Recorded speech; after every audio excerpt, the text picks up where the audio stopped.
therefore.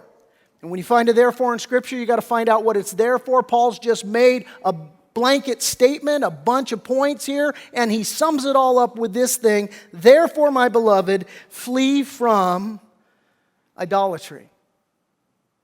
Did you catch that? Because here's what happened. Paul is summing up all ungodly behavior with this warning: flee idolatry.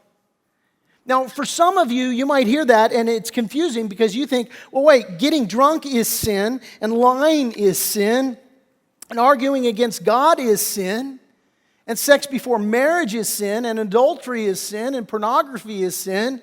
Isn't idolatry just another sin?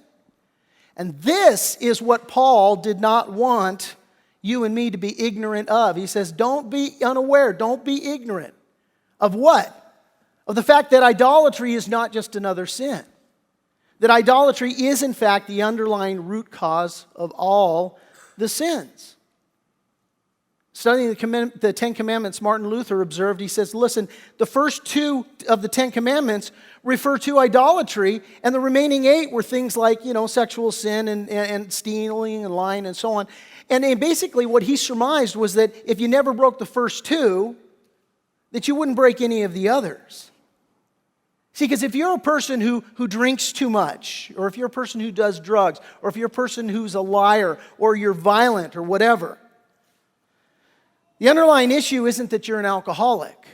You might be an alcoholic, but the underlying issue isn't that you're an alcoholic. The underlying issue is that you're an idolater. Again, John Calvin said the human heart is an idol factory.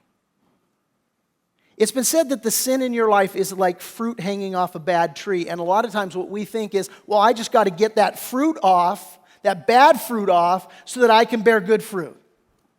And it doesn't work that way, because ultimately the problem is the root. The problem is that root of idolatry. And the problem with idolatry is that it never satisfies.